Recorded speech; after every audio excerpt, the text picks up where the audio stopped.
Halo teman-teman dan ibu dosen. Perkenalkan, nama saya Daniel Dion Hutama. Eh, dalam video ini saya ingin membahas tentang tema yang saya ambil, ya, teknik lobby dan negosiasi untuk memenuhi ujian tengah semester mata kuliah teknik lobby dan negosiasi di Universitas Cyber Asia. Video ini dibimbing oleh dosen pengampu Ibu Rosana. Eh, Selamat menyaksikan. Terima kasih untuk kesempatan dan waktu yang diberikan kepada saya. Saya akan mulai pembahasannya.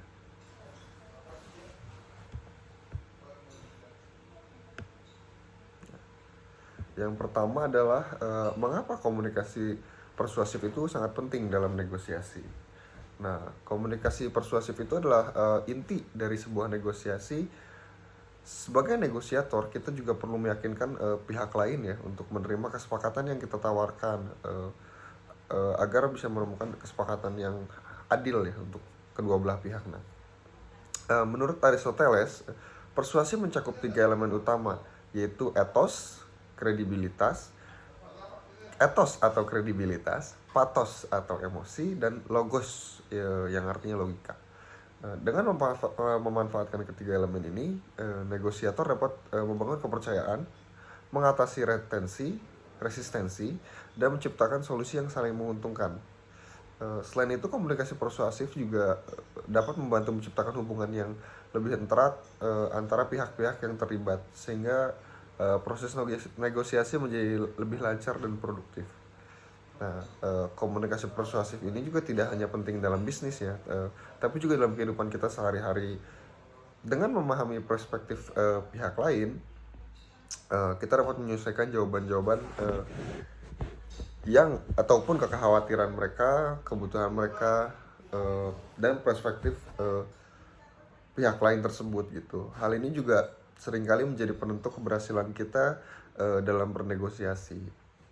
Nah, contohnya dalam sebuah negosiasi bisnis, seorang manajer misalkan, ya, kita ambil baru saja menggunakan data testimoni pelanggan untuk meyakinkan investor yang akan masuk bahwa produk mereka ini layak didukung, gitu, lewat testimoni customer tersebut, gitu. Selain itu juga manajer juga memberikan simulasi keuangan finansial yang dapat diraih oleh para investor, sehingga semakin tergiur ya melihat untung dari eh, hasil keuntungannya, gitu. Nah, yang kedua adalah hakikat mendengarkan dalam proses komunikasi. Mendengarkan adalah keterampilan yang sangat penting juga, ya, dalam proses komunikasi, apalagi komunikasi dua arah. Menurut Stephen Covey, mendengarkan secara aktif memungkinkan kita memahami maksud dari lawan bicara kita, membangun hubungan yang baik, dan menciptakan solusi bersama. Dalam negosiasi, mendengarkan juga membantu kita untuk mengetahui kebutuhan dan keinginan pihak tersebut, gitu. Hal ini juga memberikan kita banyak kesempatan untuk mengidentifikasi peluang atau hambatan yang mungkin tidak terlihat awalnya, gitu. Jadi kita memberikan gambaran, gitu, tentang kebutuhan dan keinginan pihak lain. Dan mendengarkan juga bukan hanya untuk mendengar kata-kata, ya, tetapi juga untuk memahami makna, gitu, di balik ucapan, nada suara, dan bahasa tubuh pihak lain, gitu. Ketika kita menunjukkan empati melalui mendengarkan, lawan bicara biasanya akan merasa dihargai dan biasanya lebih terbuka untuk bekerja sama. Selanjutnya, yang contoh dari mendengarkan ini adalah saya mengambil contoh misalkan negosiasi gaji, gitu. Kita sebagai mungkin HRD, ya, yang menerima aspirasi dari karyawan biasanya. Nah, mungkin perusahaan untuk menawarkan solusi. Nah, biasanya HRD ini jadi penengah, ya, antara si karyawan dan perusahaan, gitu. Jadi mungkin pada saat seorang karyawan mencoba untuk menegosiasi gajinya, gitu, meminta naik gaji, ya, kita HRD juga harus mendengarkan keinginan si karyawan itu, gitu, dan bagaimana cara menyampaikannya kepada perusahaan agar bisa diterima. Sebagai tambahan juga mendengarkan secara aktif membantu manajer tersebut atau HRD memahami motivasi utama karyawan seperti kebutuhannya atau perkembangan karirnya, keseimbangan kerjaan, kehidupan pribadi.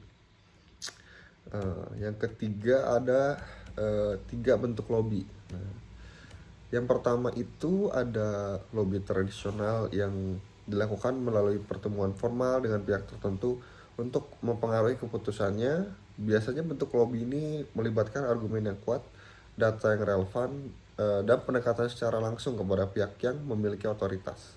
Contoh misalkan CEO perusahaan bertemu dengan pihak pemerintah untuk membahas kebijakan baru yang akan berdampak pada industri mereka.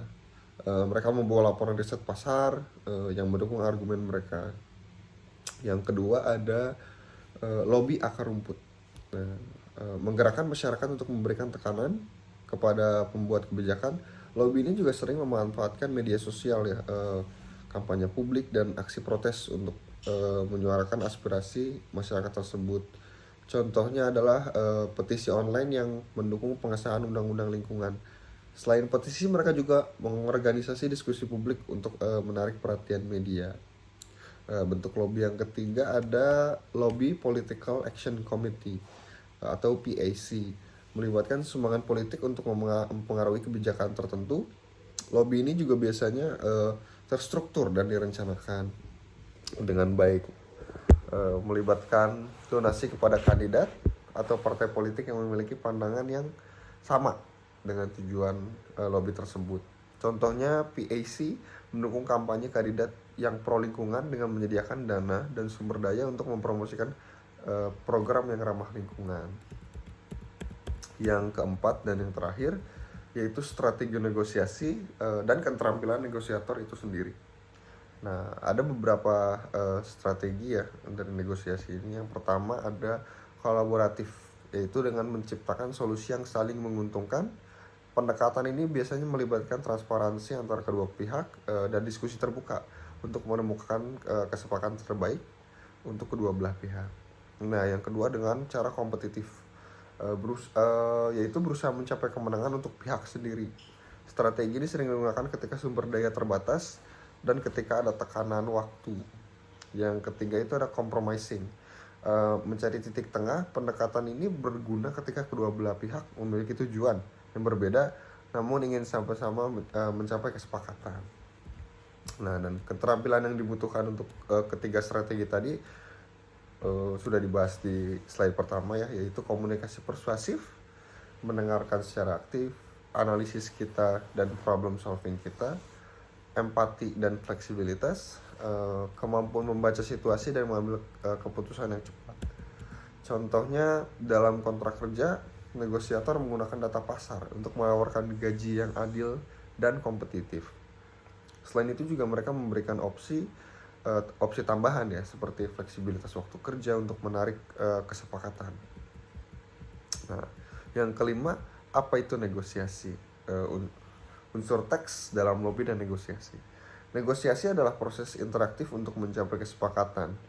Dalam teks negosiasi, unsur penting itu meliputi yang pertama argumentasi yang berdasarkan data dan fakta jelas serta disampaikan secara logis. Yang kedua ada kompromi atau menawarkan solusi yang dapat diterima oleh kedua belah pihak seperti yang di atas tadi ya. Negosiasi juga tidak hanya terjadi di lingkungan bisnis tapi juga di lingkungan kehidupan sehari-hari seperti menentukan tujuan keluarga atau merencanakan liburan bersama.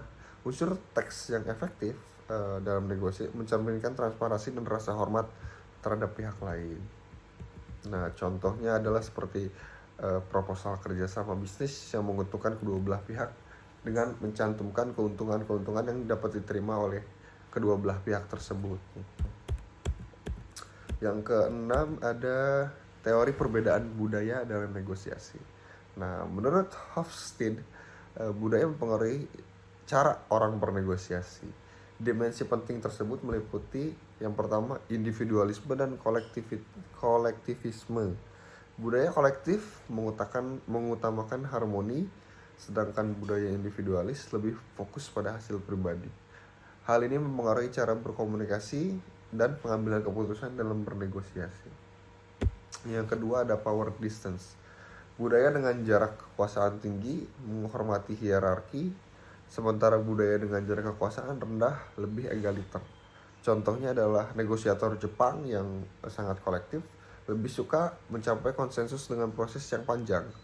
Sementara negosiator Amerika yang lebih individualis, lebih langsung dan fokus pada hasil akhirnya. Pemahaman ini membantu menciptakan kedekatan yang sesuai dalam negosiasi lintas budaya antara Jepang dan Amerika tersebut. Nah, yang ketujuh, ada komunikasi efektif dalam perbedaan budaya.